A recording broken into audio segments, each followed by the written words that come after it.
आज का टॉपिक बहुत ही खास है। अक्सर हम चार्ट्स देखते हैं, पैटर्न्स देखते हैं, इंडिकेटर्स देखते हैं, लेकिन एक चीज जिसे बहुत कम लोग समझ पाते हैं वो है वॉल्यूम और उसका प्राइस एक्शन के साथ कनेक्शन। ये दोनों मिलकर मार्केट की असली कहानी बताते हैं। आज हम सीखेंगे कि कैसे वॉल्यूम और प्राइस एक्शन को एक साथ पढ़कर आप मार्केट की डायरेक्शन, स्ट्रेंथ और रिवर्सल्स को पहचान सकते हैं। तो चलिए बिना किसी देरी के शुरू करते हैं। सबसे पहले यह समझते हैं कि वॉल्यूम क्या है। सिंपल शब्दों में वॉल्यूम का मतलब है कि एक पर्टिकुलर टाइम फ्रेम में कितनी शेयर्स या कॉन्ट्रैक्ट्स ट्रेड हुए हैं। अगर 1 मिनट कैंडल है तो उस 1 मिनट में कितनी बाय और सेल ट्रांजैक्शंस हुई। फॉर एग्जाम्पल, अगर एक स्टॉक का वॉल्यूम 1 लाख है किसी दिन का, तो उसका मतलब है कि उस दिन 1 लाख शेयर्स का लेन देन हुआ है। रेड वॉल्यूम बार मतलब उस टाइम फ्रेम में सेलिंग प्रेशर ज्यादा था और ग्रीन वॉल्यूम बार मतलब बाइंग प्रेशर ज्यादा था। लेकिन यहां एक ट्विस्ट है, सिर्फ कलर से सब नहीं पता चलता। हमने कई बार देखा है कि एक छोटी सी कैंडल भी बहुत हाई वॉल्यूम के साथ बनती है और एक बड़ी कैंडल लो वॉल्यूम के साथ। इसका मतलब क्या है?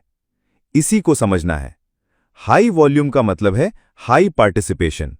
लोग उस पर्टिकुलर प्राइस पर या उस टाइम फ्रेम में बहुत ज्यादा इंटरेस्टेड हैं, चाहे वो बाय करने में हो या सेल करने में। अब बात करते हैं प्राइस एक्शन की। प्राइस एक्शन सिंपली प्राइस की मूवमेंट को एनालाइज करना है, बिना किसी इंडिकेटर के। हम कैंडल्स की बॉडी, विक्स और उनकी फॉर्मेशंस को देखते हैं। जैसे कि एक स्ट्रॉन्ग बुलिश कैंडल बिना बड़े विक्स के बताती है कि बायर्स ने पूरा कंट्रोल रखा।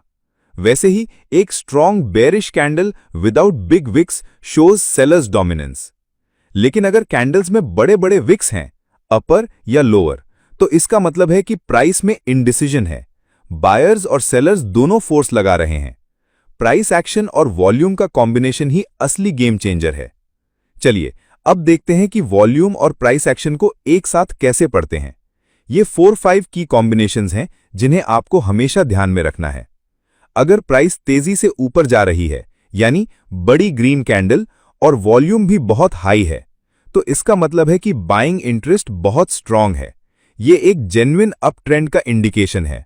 लोग बड़े कॉन्फिडेंस के साथ बाय कर रहे हैं। सिमिलरली, अगर प्राइस तेजी से नीचे जा रही है, यानी बड़ी रेड कैंडल और वॉल्यूम भी बहुत हाई है, तो ये स्ट्रांग सेलिंग प्रेशर दिखाता है, एक जेन्युइन डाउन ट्रेंड।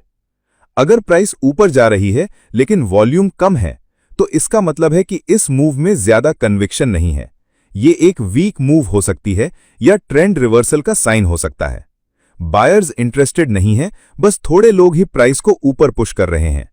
वैसे ही अगर प्राइस नीचे गिर रही है लेकिन वॉल्यूम कम है, तो ये सेलिंग प्रेशर की कमजोरी दिखाता है, ट्रेंड रिवर्सल हो सकता है। ये बहुत इंपॉर्टेंट है। मान लीजिए प्राइस ऊपर जा रही है और सडनली आपको एक कैंडल दिखती है जिसकी लॉन्ग अपर विक है और हाई वॉल्यूम है, तो इसका मतलब है कि बायर्स ने प्राइस को ऊपर ले जाने की कोशिश की, लेकिन हाई वॉल्यूम पर सेलर्स ने एंट्री की और प्राइस को नीचे धकेल दिया। ये एक बेयरिश रिवर्सल का स्ट्रॉन्ग साइन हो सकता है।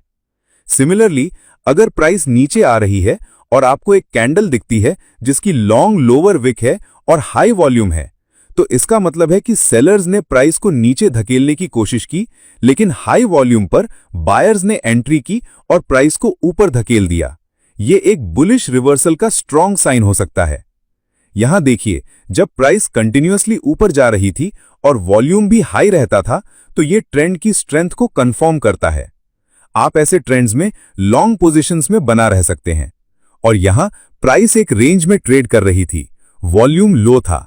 जैसे ही प्राइस ने रेंज को ऊपर की तरफ ब्रेक किया, वॉल्यूम में एक बड़ा जंप आया। ये एक जेन्युइन ब्रेकआउट था जिसमें एंट्री की जा सकती थी। वॉल्यूम और प्राइस एक्शन को हमेशा कॉन्फ्लुएंस में यूज करें, यानी दूसरे इंडिकेटर्स या सपोर्ट और रेजिस्टेंस लेवल्स के साथ। अकेला वॉल्यूम या अकेला प्राइस एक्शन उतना इफेक्टिव नहीं होगा।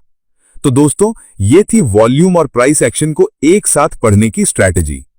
अगर आपको ये वीडियो पसंद आया हो तो प्लीज इसे लाइक करें